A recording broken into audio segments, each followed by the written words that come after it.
मुस्कान के दायरे में हमेशा दिल खुश नहीं होता। मुस्कान के दायरे में हमेशा दिल खुश नहीं होता। आंसुओं के नसीब में हमेशा गम नहीं होता। बढ़ जाए फासले चाहे जितने भी, बढ़ जाएं फासले चाहे जितने भी, परिवार से हमारा प्यार कभी कम नहीं होता। आओ संकल्प करें कि परिवार की तरक्की के लिए हम खुद और अपने परिवार को एक बनाकर रखेंगे। सिंप्लिसिटी विद रश्मि में रश्मि शुक्ला के साथ आपका बहुत बहुत स्वागत है। मेरे सभी व्यूवर्स और सभी सब्सक्राइबर्स को मेरे ढेर सारी शुभकामनाएं और ढेर सारा प्यार, ढेर सारा सब कुछ जो आप चाहते हो, भगवान आपकी सभी इच्छाएं पूरी करें। आज का हमारा टॉपिक, जैसा आपको शुरू की लाइनों से काफ़ी आभास हो गया होगा कि ये परिवार से रिलेटेड है। जी, परिवार से रिलेटेड है। मैंने कहा आज आपको संकल्प लेना है कि हम अपनी परिवार की एकता में जुट जाएंगे, संकल्प लेंगे। क्या ये बात सबको उचित लगती है? ये कहने में और लिखने में बहुत आसान है, लेकिन जब हम इसके गूढ़ रहस्यों में जाते हैं, हर किसी को थोड़ी बहुत समस्याएं होती रहती है। लेकिन फिर भी जैसा लास्ट लाइन था ना कि बढ़ जाए फासले चाहे जितने भी, हम चाहे जितना फासला बढ़ा लें, लेकिन हमारे परिवार से प्यार कभी कम नहीं होता है। परिवार खाली माँ बाप और 2 बच्चों से नहीं बनता है। परिवार हमारा उस सभी से बनता है जितने से बच्चों के रिश्ते होते हैं। बच्चों को चाचा भी चाहिए, मामा भी चाहिए, मौसी भी चाहिए, बुआ भी चाहिए, दादा भी चाहिए, नाना भी चाहिए, दादी भी चाहिए, नानी भी चाहिए। ऐसी बहुत सारे रिश्ते हैं जिनसे हमें हमारे बच्चों को जोड़ना है।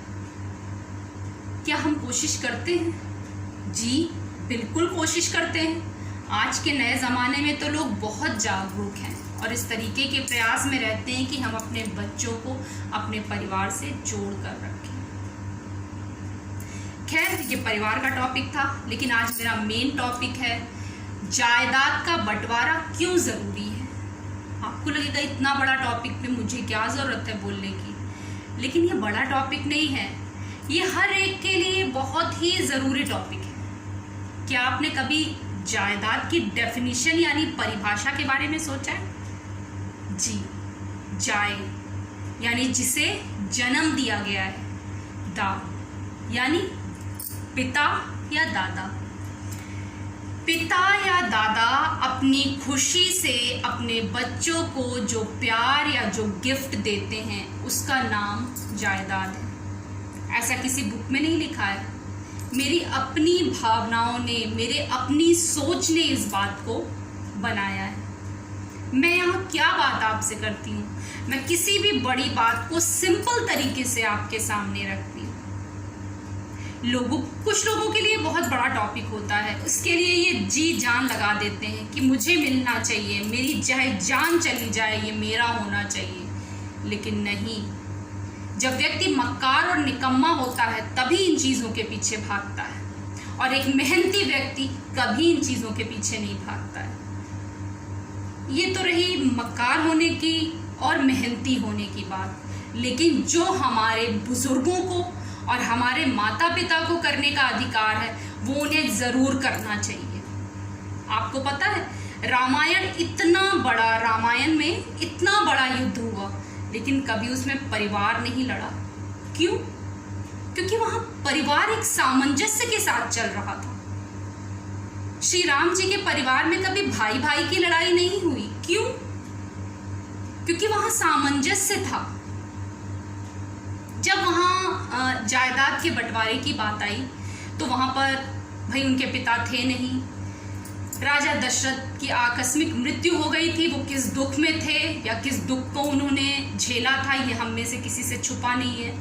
तो जब ये हक श्री राम जी के हाथ में आया तो उन्होंने इसको बखूबी निभाया और अपने भाइयों में, भाइयों के बच्चों में और अपने बच्चों में बराबर हिस्सा बांटा, और सब कितने खुश थे। कभी उनमें परिवार को लेकर लड़ाई नहीं हुई। रावण जैसे खानदान में कभी जायदाद को लेकर लड़ाई नहीं हुई, क्यों? क्योंकि उनमें कभी ये सब करने का सोचा ही नहीं। उनके जो बुजुर्ग थे, उनके जो बड़े थे, उन्होंने सही फैसला लेकर अपने बच्चों को सही तरीके से चीजें बांट दी थी, तो ये लड़ाई होने की संभावना ही नहीं थी। लड़ाई हुई महाभारत में। महाभारत किस चीज का युद्ध था? घर के बड़ों का सही निर्णय ना ले पाना, सही तरीके से बच्चों को शिक्षित ना करना महाभारत की सबसे बड़ी जड़ थी। जो मुझे महसूस होता है वो मैं आपको बताती हूँ। महाभारत की सबसे बड़ी जड़ थी, वहाँ जितने भी सीनियर और जितने भी बुजुर्ग थे, उनका निर्णय सही ना हो पाना, और उसको उन्होंने धर्म का नाम दिया। धर्म तक तो ठीक था, लेकिन अगर स्टार्टिंग आदमी की अच्छी होती है तो एंड में कभी ऐसी समस्याएं नहीं होती। बंटवारा को आप इतना बुरा क्यों मानते? क्यों? आपने ही तो बचपन में मिठाइयाँ लाते थे, टॉफी लाते थे, बिस्किट लाते थे, तब तो आप बड़े अच्छे से कहते थे कि बेटा बराबर बराबर बांट लेना। कहा था ना आपने? कहते थे कि नहीं कहते थे? आज जब अपने बच्चों को कुछ देना है तो ये क्यों सोचते हैं कि नहीं देना है? गलत बात है। आज बराबर बांटिए। आज आपके बच्चों की चीजों का आप पे अधिकार है, उन्हें जरूरत है। और अगर आपने अच्छी शिक्षा दी है तो आपका बच्चा आपसे कभी दूर नहीं जाएगा। आप दुनिया से अपने को कंपेयर मत करिए। अगर आपने अपने बच्चे को अच्छी शिक्षा दी है तो वो आपके पास रहेगा। आप उसे उड़ने का मौका दीजिए, वो लौट के आपके पास आएगा। अगर किसी का हक लेना अच्छी बात होती तो स्वयं भगवान श्री कृष्ण ने सुदामा को श्राप ना दिया होता। इसका मतलब है किसी का हक लेना या किसी से किसी की चीज छीनना ये गलत बात है। स्वयं श्री कृष्ण जी थे, चाहते तो थोड़े से चने के लिए सुदामा जी को माफ कर सकते थे, लेकिन नहीं किया उन्होंने माफ। क्यों? क्योंकि कहीं ना कहीं उनकी नजरों में हक लेना, किसी का हक लेना गलत बात है। तो इसमें सबसे बड़ा रोल हमारे सीनियर्स का, हमारे बड़ों का होता है। जिन घरों में निर्णय सही समय पर उचित तरीके से ले लिए जाते हैं, वहां पर भाई भाई की एकता बनी रहती है, परिवार की एकता बनी रहती है। और जहां पर निर्णय सही नहीं लिए जाते हैं, पीढ़ी दर पीढ़ी रोष बढ़ता ही जाता है, दुश्मनी बढ़ती ही जाती है, और उसके सिर्फ एक कारण होता है, उस घर के खुद के सीनियर, वहाँ के माता पिता, वहाँ के बुजुर्ग। ये एक बहुत बड़ी चीज़ है जिसे समय रहते हर बुजुर्ग को सोच लेना चाहिए कि उसे अपना परिवार महाभारत की तरह बिखरता हुआ चाहिए या एक सूत्र पे बंधा हुआ चाहिए। ये उस सीनियर पे डिपेंड करता है। तो ये थी जो मैंने अपने आसपास लोगों से महसूस किया था, मैंने अपने नेबर से महसूस किया था कि किसी किसी के यहाँ बहुत उतार चढ़ाव चल रहा होता है। तो जब मैं अपने मन में कुछ मंथन करती हूँ तो फिर मैं आकर आपसे बहुत सारी बातें करती हूँ। मेरी बात किसी को बुरी लगी हो या मैंने कोई गलत बात कही हो तो मुझे क्षमा करिएगा। और मैं तो बड़ी बड़ी बातें सिंपल में आपको आसानी से समझा देती हूँ और आपको अच्छी भी लगती होगी।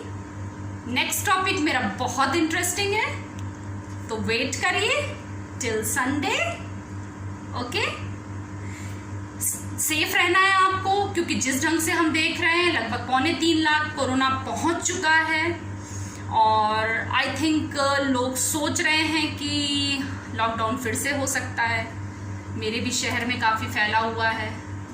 बिल्कुल सही, मैं भी डरी हुई हूँ और डर के आगे जीत है, ये बिल्कुल सही है। क्योंकि अगर आप डरेंगे, घर में रहेंगे, तो हम कोरोना को से जीत जाएंगे। Stay home, stay safe. अगर ज़रूरत नहीं है तो आप घर में रहिए। राधे राधे।